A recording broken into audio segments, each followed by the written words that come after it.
Hola, ¿qué tal, queridos teleamigos? Un saludo muy especial para todos ustedes, saludando a todas las personas que nos ven en distintos países donde llega la señal de Teleamiga Internacional. Bienvenidos a este espacio de salud para todos. Hoy vamos a hablar de un tema muy importante e interesante y es la obesidad.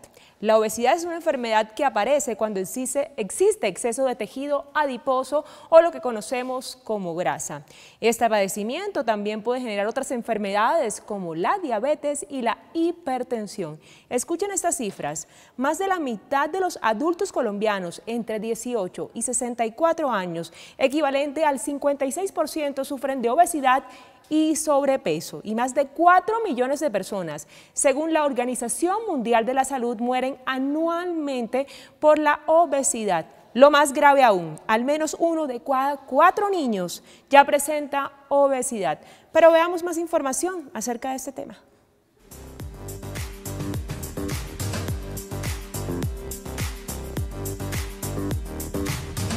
En Colombia, el 27% de la población adulta tiene sobrepeso y el 17% sufre obesidad. La obesidad es una enfermedad crónica tratable que aparece cuando existe un exceso de tejido adiposo en el cuerpo. Los especialistas advierten que sus efectos más negativos se producen porque actúa como un agente que acentúa y agrava a corto plazo y de forma muy evidente patologías graves como la diabetes, la hipertensión, las complicaciones cardiovasculares e incluso algunos tipos de cáncer, como los gastrointestinales. Hay muchas causas implicadas en la aparición del problema. Además de una mala alimentación o la falta de ejercicio físico, también existen factores genéticos y orgánicos que inducen su aparición. Están los factores psicológicos que durante un tiempo fueron considerados como una importante causa de esta patología. Se considera actualmente como una reacción a los fuertes prejuicios y a la discriminación contra las personas obesas. La dificultad en la respiración puede interferir gravemente en el sueño, provocando la suspensión en la respiración, lo que causa somnolencia durante el día y otras complicaciones. La obesidad puede ser calificada como leve, moderada o grave. La obesidad es grave en solamente el 0.5% de las personas obesas. Llevar una dieta sana y equilibrada junto con la práctica regular de ejercicio físico son claves para la prevención de la enfermedad.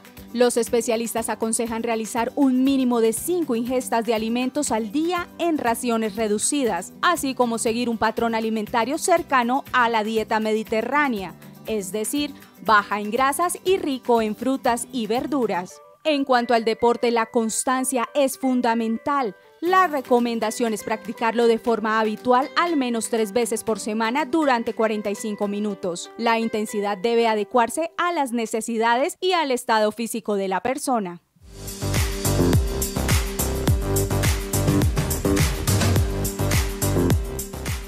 Muy bien, ahí veíamos en esta información qué era la obesidad, cuáles son las consecuencias y cómo podemos prevenirla. Pero yo creo que también es hora de que el gobierno entienda también la gravedad de este asunto y tome medidas frente a esta enfermedad. Precisamente en el día de hoy vamos a tener una especialista que nos va a estar ampliando un poco más de este tema importante, pero después de una pausa.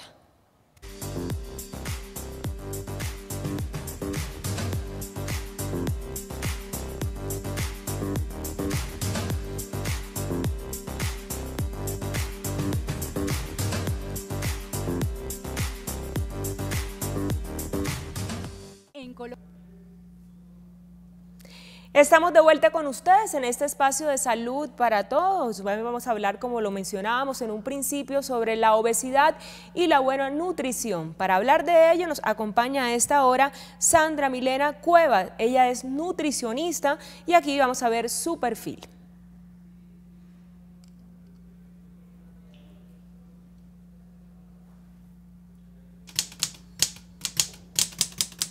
Ahí está el perfil de nuestra invitada del día de hoy, Sandra Milena Cuevas. especialista en nutrición. Bienvenida, muchas gracias por estar con nosotros, Sandra. Buenas tardes, Regina, gracias por la invitación a tu programa de Salud para Todos y buenas tardes a los televidentes. Así es, antes de continuar yo quiero abrir las líneas telefónicas, el 287-8355 en la ciudad de Bogotá y nuestra línea nacional gratuita 018-115-116. Vamos a estar respondiendo todas las preguntas acerca del tema del día de hoy, la obesidad y la buena nutrición. Precisamente, doctora, ¿qué es la obesidad? Bueno, la obesidad es una enfermedad crónica no transmisible, quiere decir que es una enfermedad que yo adquiero en el transcurso del tiempo, desarrollada por algunos inconvenientes en cuanto a hábitos de alimentación y nutrición. ¿Existen diferentes tipos de obesidad? Sí, claro. Tenemos, digamos, una parte importante es hacer una clasificación del peso en relación a la estatura. ¿Sí? Es el índice de masa corporal el que nos permite en población sedentaria verificar si está en sobrepeso, si está en obesidad mórbida. En este caso, por ejemplo, el sobrepeso iría en una clasificación entre 24.5 a 28.9 y a partir de 30 estaríamos hablando de clasificación de obesidad. Doctora, ¿qué cree o cuáles serían esos factores que han aumentado la obesidad? Bueno, uno de los factores primordiales es el tema de hábitos de alimentación, donde tenemos un incremento en el consumo de bebidas azucaradas, un incremento en el consumo de productos con alto contenido de grasa, específicamente grasa saturada, grasa trans, alto consumo de sodio en productos empaquetados, y esto ha impactado mucho en el tema de hábitos de alimentación, sobre todo en nuestros niños. Yo en un inicio hablaba pues de las cifras que me parecen alarmantes. Por ejemplo, quiero repetirlas: en los adultos mayores equivalente al 56% solamente en Colombia entre 18 y 64 años sufren de obesidad, y según la Organización Mundial de la Salud muchas personas mueren anualmente precisamente por este tema de la obesidad. ¿Por qué cree usted que las personas no hemos tomado conciencia frente a la enfermedad? Bueno, esas cifras, uno de cada dos colombianos que presenta obesidad son dadas por la encuesta de salud y nutrición, la ENSIN 2015, donde se hace un análisis demográfico de toda la población del país. Básicamente creo que nos falta tema de educación nutricional, más que de acceso a los alimentos, porque Colombia es un país con una diversidad muy grande en tema de alimentos, pero creo que nos falta mucha educación en tema de alimentación y nutrición para tomar las mejores decisiones frente a este tema de hábitos de alimentación. Y hay algo mucho más grave, doctores, y es que también esa enfermedad está afectando a nuestros niños. ¿A qué se debe? Sí, claro, digamos, los niños cada vez son más sedentarios. Anteriormente los niños buscaban realizar actividad física no únicamente en su colegio, sino que era mucho más el juego, por así decirlo, digamos, después de su jornada escolar, pero en este momento la actividad física es muy limitada y disfrutan más del tema de manejo de videojuegos y de redes sociales que del hecho de estar en movimiento. Hay algo importante que yo también tocaba, y es que la obesidad también puede generar muchas enfermedades graves como la diabetes y la hipertensión. Hablemos de esto. Es verdad. Un paciente con obesidad tiene mayor riesgo de enfermedades como el cáncer, cáncer de colon, hipertensión arterial, diabetes. ¿Por qué? Porque se genera una serie de inflamación a nivel del cuerpo que va cambiando la estructura y el funcionamiento de nuestras células. Hablemos también ahora de la obesidad mórbida. ¿Qué diferencia hay? Bueno, como le explicaba inicialmente, la clasificación de obesidad la podemos realizar a través del índice de masa corporal en población sedentaria, donde verificamos el peso en relación a la estatura. Y es esa obesidad que está en una clasificación arriba del puntaje 30, ¿sí? Donde la persona le es muy difícil moverse, estar apta para desarrollar una actividad laboral, ya tiene que depender de otras personas. Ok, doctora, a esta hora tendremos una llamada. Buenas tardes, ¿con quién tenemos el gusto? Sí, muy buenas tardes, con Esteban. Hola Esteban, ¿cómo te va? Cuéntanos cuál es tu pregunta. Tengo una pregunta muy fácil y muy concreta. En mi familia, la mayoría, mis papás y mis abuelos, pues son obesos. Yo quisiera saber si eso es hereditario o no. Sí hay un componente genético, pero para que se exprese ese componente genético tiene que haber también un componente ambiental, y ese componente ambiental está dado por el acceso a los alimentos y está dado también por el tema de educación nutricional y las elecciones que realizamos respecto a los alimentos y los procesos que realizamos en tema de preparación de alimentos. Bueno, Esteban, y tienes la respuesta a tu pregunta. Muchas gracias por haberte comunicado con nosotros. Cuando ya una persona presenta obesidad, ¿cuáles serían los pasos a seguir? Bueno, es muy importante el acompañamiento familiar, porque cuando la persona entra en este proceso no es solamente la persona, es toda su familia quien debe brindarle un apoyo fundamental, ¿sí? En cuanto a la elección y preparación de todos los alimentos, y en crear ese entorno saludable vamos a movernos, vamos a estar físicamente activos y vamos a desarrollar preparaciones o a elaborar preparaciones que sean saludables. Debe haber un apoyo médico nutricional, porque hay un abordaje en temas de manejo de enfermedades secundarias a la obesidad, como la hipertensión o como la diabetes, que deben ser controladas médicamente. Y un manejo nutricional. Es muy importante que haya una asesoría para desarrollar un plan de alimentación concreto, consciente y adaptado a las necesidades del paciente. Yo creo también, doctora, que ese tipo de tratamientos también tiene que ir acompañado con un especialista que trate también esa parte emocional, porque yo pienso que una persona obesa no solamente está mal físicamente, sino su autoestima también tiende a bajar. Claro, si hay, digamos, hay un deterioro de la imagen corporal, y sí es fundamental el apoyo de un terapeuta para que el desarrollo de estos nuevos hábitos de alimentación sea totalmente exitoso. ¿Y qué hacer de pronto cuando una persona es obesa y pasa al otro extremo? Porque muchas veces quizás puede pasar que es obesa y después pasa al extremo que no quiere comer para subir entonces esos kilos que quizás ha perdido. Sí, digamos, ahí el acompañamiento del terapeuta es fundamental, porque hay que restablecer esa imagen corporal, de ser aceptado, de ser querido y de estar satisfecho con su peso corporal.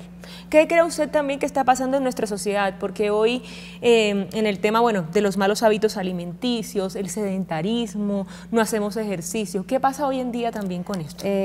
Bueno, considero que cada vez estamos tan ocupados en nuestros trabajos, en nuestras actividades diarias, que pensamos que la solución es lo más fácil, ¿sí? Y lo más fácil es comprar el producto que está empaquetado, que ya está listo para el consumo, pero que tiene una cantidad de ingredientes, como lo mencionaba anteriormente, altos en contenido de sodio, de azúcares simples, altos en contenidos en grasa, que aunque me van a ayudar a solucionar rápido el problema de hambre que tengo, no me están aportando los nutrientes que necesito para mis procesos, si estoy en crecimiento y desarrollo, o si tengo de pronto algún objetivo en cuanto a entrenamiento físico, pues no lo van a hacer realmente. Es una solución inmediata, pero no es la solución que debo buscar para mi organismo. ¿El estrés es un factor preponderante en la obesidad? Sí, claro, porque el estrés lleva a desarrollar comportamientos en los que por ansiedad me motivo a comer, compensando de pronto algunos comportamientos que tengo que no he podido solucionar, y veo la necesidad de solucionarlos a través de los alimentos. Hablemos de los alimentos saludables. ¿Cuáles serían esos alimentos ideales para mantener un peso favorable? Bueno, es muy importante preguntarnos si estamos realizando un consumo adecuado de frutas y verduras. La Organización Mundial de la Salud recomienda un consumo entre frutas y verduras de alrededor de 5 porciones, pero de ahí en adelante todas las que se quieran. Es importante que en este consumo de frutas y verduras sean frescas, no que sean productos que sean envasados o con adición de azúcares. Preferiblemente, por ejemplo, en el caso de las frutas se recomienda hacer el consumo más de la fruta en porción que en jugo, porque en jugo hay la tentación de que pueda usar más cantidad de lo que necesito y que pueda querer adicionar azúcares para darle sabor al producto, y cohibirme de disfrutar el sabor natural que me está aportando la fruta. ¿Listo? Esa es una herramienta básica. O sea, que es mejor comer la fruta así que en jugos. Claro, digamos, ahí vamos a garantizar un poco más el aporte de fibra, que nos va a dar sensación de saciedad, y esto nos va a permitir estar satisfechos por mucho más tiempo, en lugar de buscar comidas que no son tan nutritivas, ¿sí? No quiere decir que los jugos sean malos, los jugos también cumplen una función de hidratación, de ayudarnos en la recuperación, pero en el tema del control de peso y control de calorías es importante mirar cuánta cantidad consumo, y hay más posibilidad de que yo pueda tener más cantidad de ingredientes de los que necesito, que me generen más aporte de calorías. Y cuando estoy hablando de obesidad, hablo de que hay un desbalance entre lo que yo gasto gasto y lo que yo consumo, que generalmente el consumo va a ser mayor que el gasto, y por ese gasto, por ese incremento en las calorías, no logro controlar el peso. Bueno, tenemos otra llamada a esta hora. Buenas tardes. Hola, buenas tardes. ¿Cómo te va? ¿Con quién tenemos el gusto? Muy bien, gracias. Hablas con Fernanda. Fernanda, ¿de dónde me llamas? De acá de Bogotá. ¿Cuál es tu pregunta, Fernanda? Bueno, mira, lo que pasa es que últimamente he tenido problemas en mis rodillas, me han dolido bastante, yo tengo sobrepeso y me gustaría saber si esto es a causa del sobrepeso, puesto que al hacer ciertas actividades me han molestado bastante. Listo, doctora. Sí, Fernanda, la obesidad, digamos, tiene un impacto mecánico sobre las articulaciones, específicamente la articulación de la rodilla y del tobillo. Es importante en temas de actividad física adaptar la actividad física a este tipo de lesiones, ¿sí? Probablemente no puedas desarrollar actividades de impacto con saltos, sino hay que buscar, por ejemplo, descansar el 80% del peso en algún equipo, como puede ser, por ejemplo, una bicicleta estática, o puedes hacer ejercicio en piscina, que es de los ejercicios que más cantidad de calorías puede llegar a requerirnos por entrenamiento.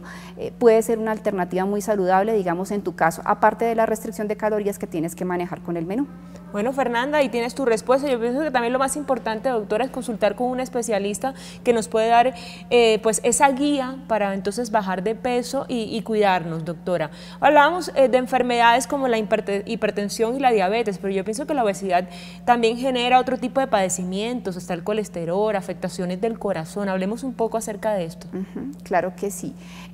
Como lo comentaba, la obesidad es una enfermedad crónica no transmisible multifactorial, entonces no únicamente es el abordaje estético, sino que otras consecuencias trae el hecho de que la persona tenga obesidad. Entonces, ¿por qué termino desarrollando hipertensión si únicamente tenía obesidad? Porque ahora mi corazón tiene que esforzarse mucho más para poder bombear sangre y que ese flujo sanguíneo pueda llegar a esos órganos, a esos tejidos donde antes llegaba con facilidad, pero ahora no puede hacerlo porque está la grasa ocupando parte importante para poder alcanzar esos órganos y tejidos, y termino desarrollando hipertensión arterial.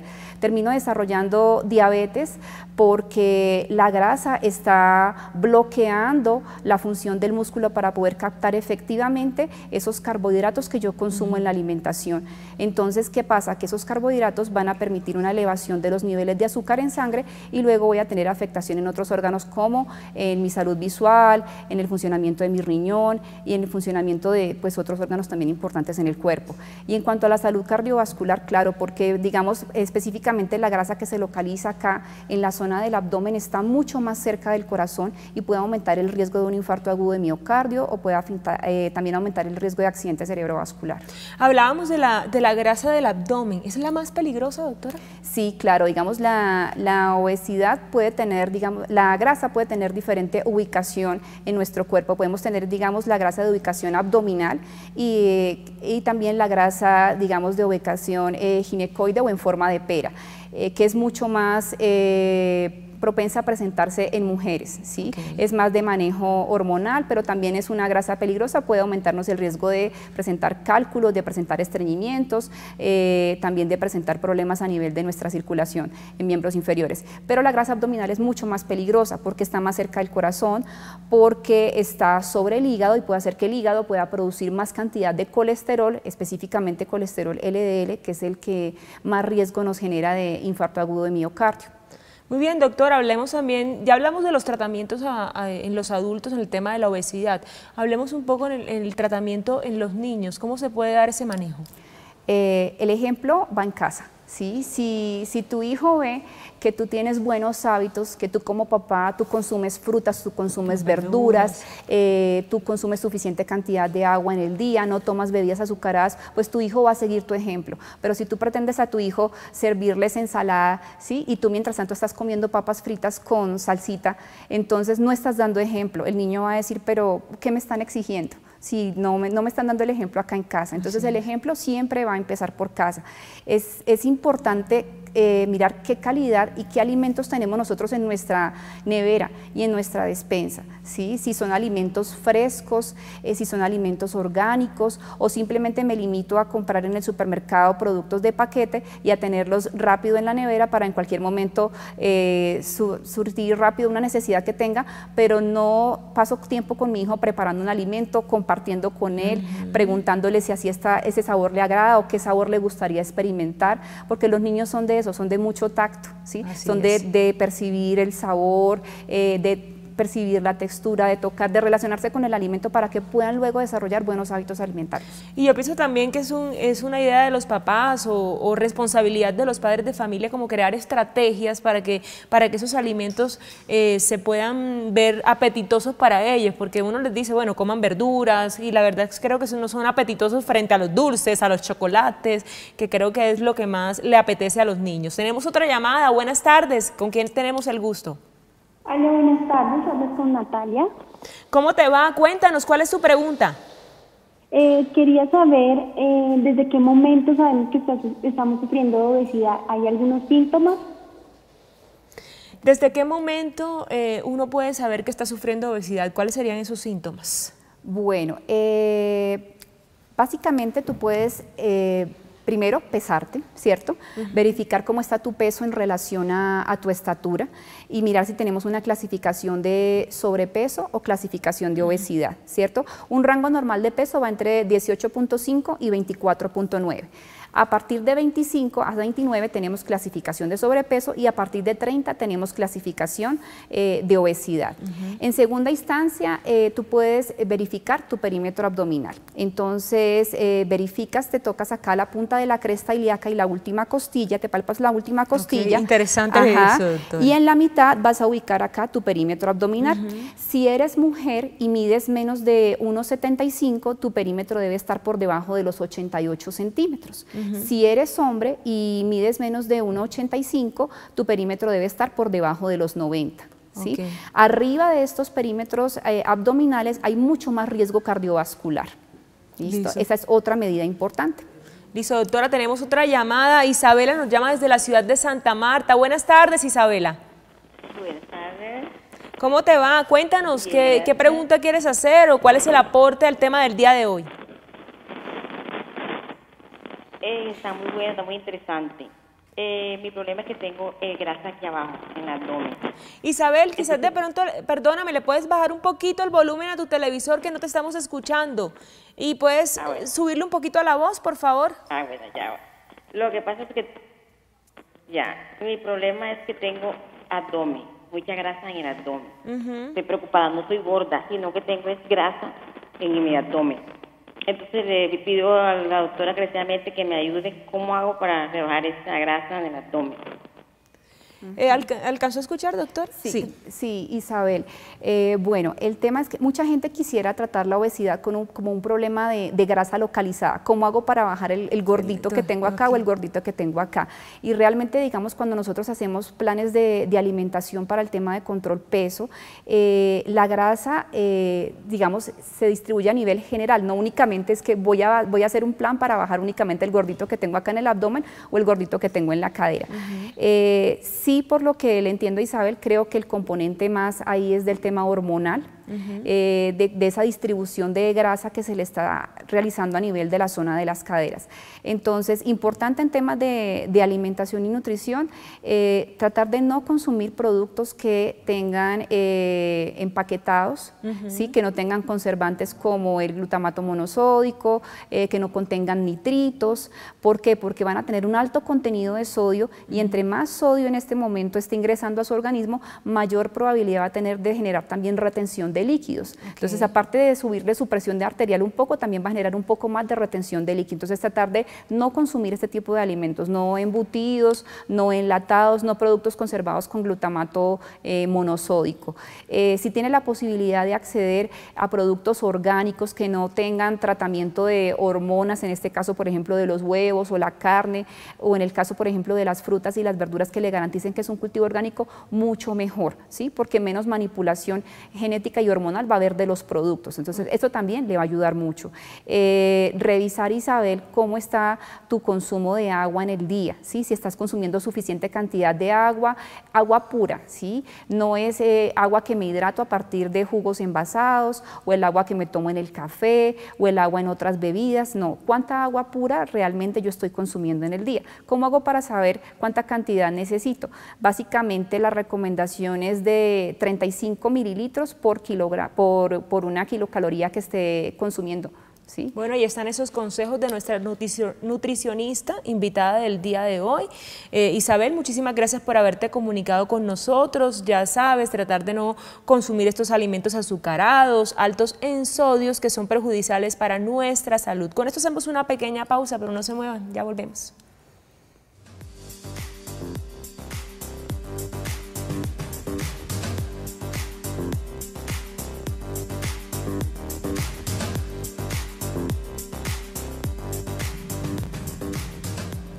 Regresamos con ustedes en Teleamiga Internacional con este espacio de salud para todos, hablando sobre la obesidad y algunos consejos sobre nutrición para tratar este padecimiento. Doctora, yo pienso que muchas personas con el fin de bajar de peso, de mejorar sus condiciones y calidad de vida, recurren también a productos milagrosos que quizás también pueden crear consecuencias aún más graves. Hablemos sobre eso y démosle algunas advertencias a nuestros televidentes. Sí, claro, digamos, el consumidor en aras de poder bajar rápido de peso recurre a este tipo de productos. Entonces, ¿cuándo hay que sospechar? Si el producto te dice que no va a tener ningún tipo de consecuencia, no, porque hasta tomarte, digamos, un jugo te representa un beneficio en la salud por el aporte de vitaminas, minerales, nutrientes. Entonces, ¿cómo no va a representar ninguna consecuencia un producto que va a tener una cantidad de ingredientes? ¿Sí? Es importante que conozcamos los ingredientes que están dentro del producto y que le expliquemos a esa persona que nos está vendiendo el producto, ¿sí? Le preguntemos, bueno, ¿qué efectos tiene en mí? ¿Qué indicaciones, qué contraindicaciones? ¿Cómo se debe tomar el producto? Es importante que se especifiquen los ingredientes, porque cuando se omiten estos ingredientes, quizás la persona tenga una alergia, quizás tenga una intolerancia y no puede actuar frente al producto y puede ocasionar algún tipo de reacción. Entonces el llamado al consumidor es a ser muy consciente, a leer la etiqueta adecuadamente, a solicitar la asesoría y pues las personas que venden este tipo de productos a capacitarse para dar la mejor asesoría al cliente y evitar complicaciones que tengan que ver pues con su salud, ¿sí? Que vayan a afectar su sistema nervioso, su sistema cardiovascular. Y lo importante también, doctora, lo primordial, consultar a un especialista, porque considero que la mayoría de personas cuando adquieren ese tipo de productos milagrosos simplemente se lo toman, no preguntan también cuáles serían esas consecuencias graves que pueden generar para su salud, además de la obesidad. Claro, digamos, en este sentido el INVIMA ha generado varias alertas sanitarias con ingredientes que ha encontrado en el mercado que ya son prohibidos en su comercialización porque pueden ocasionar daños a nivel del sistema cardiovascular y sin embargo la gente ve los contactos por redes sociales y no hay un doliente, dices únicamente un WhatsApp, ¿sí? Comunícate conmigo acá a este número, pero no hay una empresa seria, responsable, que vaya a responder en caso de que haya algún perjuicio al consumidor. Y como buenos colombianos queremos las cosas ya, no queremos sacrificios, no queremos hacer ejercicio, no queremos cambiar nuestros hábitos de alimentación, simplemente queremos bajar de peso, pero tomando productos milagrosos y siguiendo con esos malos hábitos de vida. Es cierto. ¿La edad también es un factor preponderante en la obesidad? Sí, claro. Mira, en cuanto al, digamos, a la distribución de porcentaje de grasa, más o menos hasta los 30 años, las mujeres podemos tener entre un 15 y un 21% de nuestro peso es grasa corporal. Y en los hombres estamos hablando que alrededor entre un 8 y un 15%. A partir de los 30 años vamos aumentando en un 1%. Y esta situación se agrava si nosotros no tenemos unos hábitos de alimentación adecuados, si tenemos un estilo de vida sedentario, pues la ganancia de peso va a ser mayor. Entonces ahí la invitación es a movernos, a estar físicamente activos y a tener unos cuidados básicos en cuanto a nuestra alimentación. Cuidados básicos que también, doctora, debemos tener desde nuestra niñez, porque como ya lo decíamos anteriormente, nuestros niños también se están viendo afectados con la obesidad, y si desde un principio tenemos esos buenos hábitos de alimentación, nuestro cuerpo nos lo va a agradecer. Así es. Tenemos una pregunta de una televidente desde La Guajira, pero ella nos dice que tiene, se llama Gilma, entonces nos dice que es Dilma, entonces nos dice que es al revés, que ella tiene exceso de delgadez, no puede, que cuál sería de pronto esas recomendaciones que usted le da como nutricionista. Bueno, entonces digamos en tu caso Gilma, así como para el paciente con sobrepeso es muy importante el consumo de proteína. Para la persona que busca también hacer un aumento de su masa muscular, un aumento de su peso, también es muy importante el consumo de alimentos con proteína en cada tiempo de comida. Pero en el caso de Gilma, este alimento con proteína debe ir respaldado también por un alimento que le aporte carbohidratos para que haya suficiente aporte de energía y esto le contribuya al desarrollo de su masa muscular. Entonces, por ejemplo, Gilma, si tú, digamos, consumes en tu desayuno un café con pan no es suficiente para lo que tú estás buscando. Entonces, tienes que incorporar la proteína en ese desayuno, unos huevos revueltos, una porción de queso, si lo acompañas con una arepa, si lo acompañas de pronto con algo pues típico que se consuma en La Guajira de guarnición o acompañamiento en el desayuno, pero no únicamente hacer un desayuno muy sencillo, tener unos refrigerios también un poco más reforzados, no solamente un juguito, sino por ejemplo tú puedes consumir un yogur acompañado con una fruta o una fruta con unos frutos secos, ¿sí? Esa es otra opción también en tus refrigerios. En tu almuerzo es importante que cuentes entonces con una bebida, que tengas tu porción de proteína, pollo, pescado, la que tú prefieras, que consumas una excelente porción de ensalada, que también tengas unos acompañamientos, ya sea arroz, papa, yuca, plátano, batata, el que tú prefieras, y si además de eso quieres incorporar, por ejemplo, una leguminosa, frijol, garbanzo, lenteja o arveja, en tu caso lo puedes hacer porque tu cuerpo lo necesita y lo requiere. Te invito también a realizar actividad física. Es importante que tu objetivo en la alimentación sea acompañado con el entrenamiento para que hagas unos ejercicios en los que a través del desarrollo de la fuerza puedas mejorar también tu composición corporal. Bueno, gracias a Dilma también por haberse comunicado con nosotros a través de nuestras redes sociales, y ahí tienes esas recomendaciones de nuestra nutricionista el día de hoy. Esperamos que hayas tomado atenta nota. Usted hablaba, doctora, en esos consejos que le daba a Edilma, ¿cuántas veces comer? Entonces, precisamente, hablemos de este tema en las personas que son obesas. ¿Cuántas veces es ideal comer también para acelerar nuestro metabolismo? Bueno, cada individuo es distinto, ¿sí? En términos generales, debemos hablar de que el suministro de energía y nutrientes debe ser constante para permitir una sensación de saciedad, regular el apetito. Hablábamos de la proteína como un eje básico en el tema del control peso y el control de calorías en estos pacientes. ¿Por qué la proteína es tan importante? ¿Por qué? Porque es un macronutriente que me va a generar sensación de saciedad y que va a contribuir al mantenimiento de la masa muscular mientras que desarrollo la pérdida de peso. Eso es importantísimo en los pacientes que están con problemas de obesidad, porque a veces empiezan a bajar peso, pero empiezan a tener muchos problemas de falta de tono muscular o flacidez, y esto se previene con un adecuado consumo de proteína. Podríamos decir una recomendación que es importante que haga sus 3 comidas principales, desayuno, almuerzo, cena.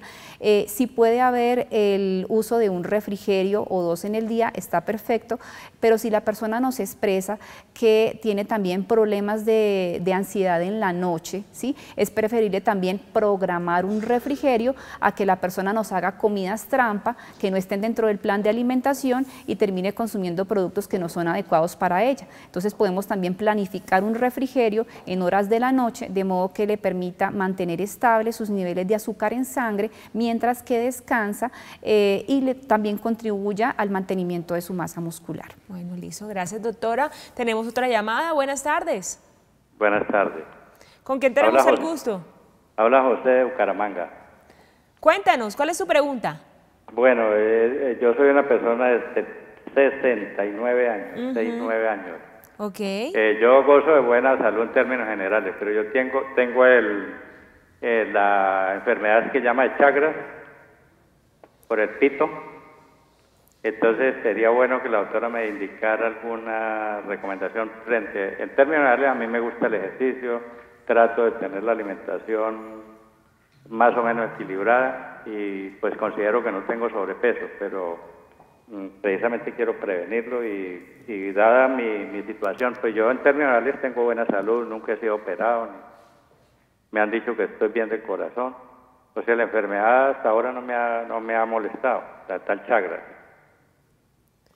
Entonces, pues, ¿tú nos podrías repetir tu pregunta, que no te alcanzamos a escuchar? Lo escuché que tiene 69 años, que hace ejercicio, creo que también lo escuché, pero ¿puedes repetirnos tu pregunta, por favor? Sí, la pregunta concreta es, como yo tengo la enfermedad de Chagas, o sea, me la detectaron hace unos 2 años o 3, entonces, ¿qué recomendaciones me podría dar la doctora frente a la alimentación? Porque, pues, en términos generales, yo estoy bien de peso y hasta ahora no me han detectado ningún problema de salud, no he sido operado de nada. Recomendaciones frente a la alimentación. Bueno, doctora. es importante garantizar las condiciones higiénico-sanitarias en las que se están preparando y manipulando los alimentos. Entonces, señor José, si usted de pronto alguna de sus comidas la realiza fuera de casa, que el sitio donde usted consume los alimentos le garanticen todas esas condiciones de inocuidad para no afectar su sistema inmunológico. Y ya para el tema de cuidar su sistema inmunológico en cuanto a la alimentación, es importante, por ejemplo, el consumo de omega 3, que lo puede encontrar en productos como el salmón, o a través de los suplementos dietarios para poder hacer una estimulación de su sistema inmunológico. También podemos encontrar vitaminas como la vitamina C, como la vitamina E, como el selenio, que tienen una acción antioxidante. Muy bien, ahí están estos consejos, José. También esperamos que hayas tomado atenta nota para ponerlos en práctica. Doctora, hacemos otra pausa y ya regresamos con ustedes.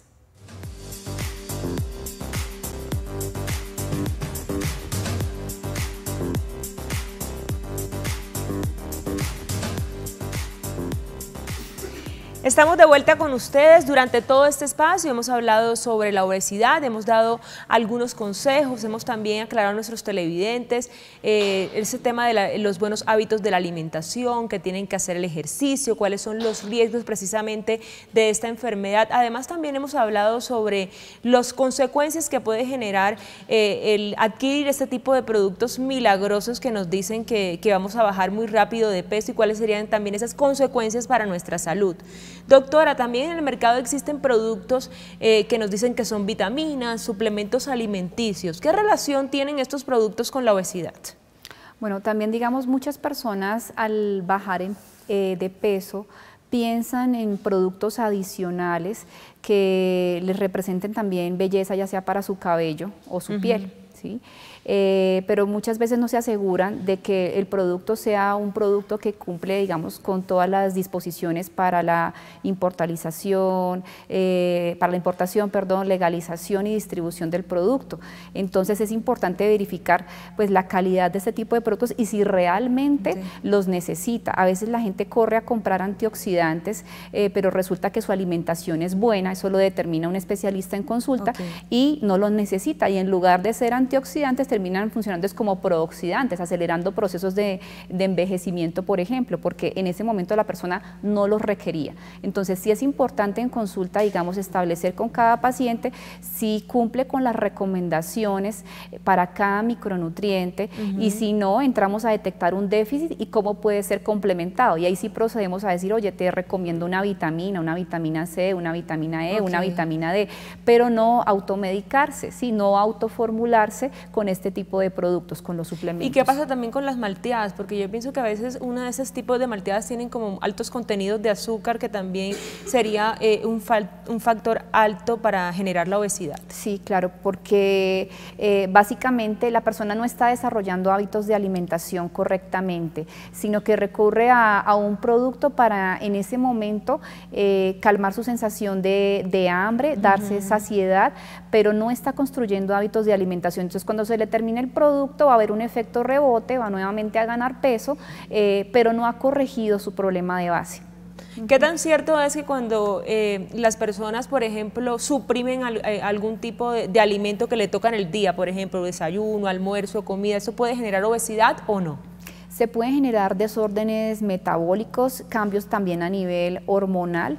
Entonces es muy importante estructurar dentro del plan de alimentación cuáles son los alimentos que pueden incorporar en su desayuno, en su almuerzo, en su cena, si hay lugar a refrigerios, cómo planearlos y cómo estructurarlos, porque no es recomendable que la persona se salte tiempos de comida y luego, por ejemplo, en un almuerzo quiera comerse las 2.500 o 3.000 calorías que requiere en el día, ¿sí? Porque esto va a tener un impacto en su peso y en el cambio de su composición. O sea, de hecho, por ejemplo, los luchadores de sumo se preparan de esta manera, hacen un entrenamiento muy intenso durante 4 horas y luego consumen alrededor de 5.000 o 8.000 calorías representadas en diferentes platos, y esa estrategia es la que le permite a ellos ganar peso para prepararse para la siguiente competencia.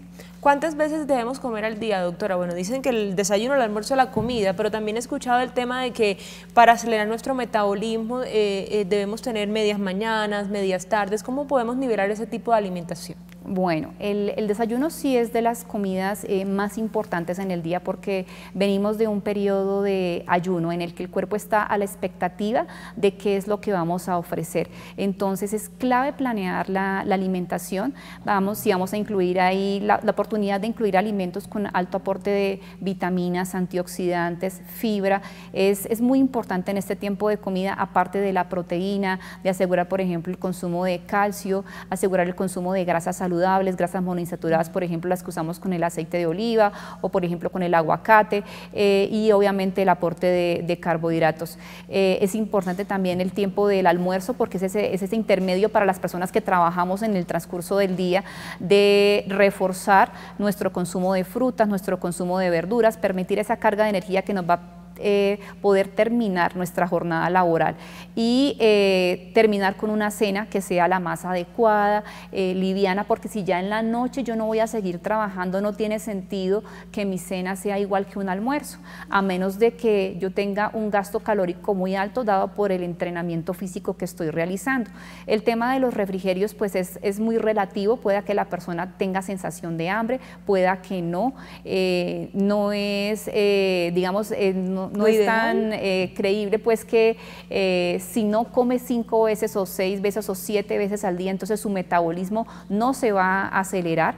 Depende mucho del control calórico y la calidad de alimentos que estamos ofreciendo en los otros tiempos de comida. Doctor, y la tiroides, porque creo que también esta glándula muchas veces afecta a las personas, ya sea para engordar, y creo que es la hiper y la hipo. Sí, tenemos el hipotiroidismo, donde hay una baja producción de hormonas tiroideas, donde el metabolismo se hace lento y así la persona, digamos, consuma una mandarina y la mandarina te aporte 45 calorías. Para esta persona que su metabolismo es lento, no son 45, sino son 160. Y están los hipertiroideos, donde ya el aumento en la producción de hormonas tiroideas es tan alto que su metabolismo se acelera y la persona constantemente tiene sensación de hambre y no logra aumentar el peso. En esto es clave el acompañamiento por manejo del endocrino. ¿Sí? ¿Por qué? Porque se debe hacer una regulación a través de un medicamento. El medicamento es permanente, es de por vida. Yo no dejo de ser hipotiroideo o no dejo de ser hipertiroideo, es para toda la vida que tengo esta condición, simplemente que tengo que acompañarla con el consumo del medicamento, debo ajustar la dosis. Si empiezo a notar cambios y veo que tomándome el medicamento sigo aumentando de peso, debo informar de inmediato al médico para que haya un ajuste en la dosis. Debo esforzarme dentro de mi plan de entrenamiento y debo acompañarlo también con una restricción de calorías en mi plan de alimentación. Doctora, me están diciendo que hemos llegado al final de este espacio. Últimas recomendaciones pequeñas para todos nuestros televidentes sobre el tema. Bueno, es importante que se acompañen en estos procesos de los especialistas, en este caso el apoyo por parte del terapeuta, un médico especialista en medicina deportiva que pueda indicarles la manera más adecuada de realizar ejercicio, un especialista en nutrición. Al momento de decidir tomar un suplemento dietario, verificar que sean empresas que comercializan de manera legal estos productos para que pueda haber una responsabilidad sobre su efecto efecto y sobre su consumo. Yo pertenezco a una empresa muy importante acá en Colombia que comercializa este tipo de productos y estamos asesorando, digamos, a nuestros clientes en cómo es el consumo adecuado, en cómo es el modo de uso y las indicaciones, porque cada persona es un caso particular y no general. Así es, doctora. Sandra Milena Cuevas, nutricionista, muchísimas gracias por haber estado con nosotros. Ustedes también, los televidentes, pienso que también es un proceso de concientización, de adquirir buenos hábitos, ya sean alimenticios, también físicos, para evitar este tipo de padecimientos. Ustedes también, muchísimas gracias por habernos acompañado. Recuerden nuestra cita aquí mañana por Teleamiga Internacional a las 2 de la tarde en Salud para Todos. Hasta entonces, un besito.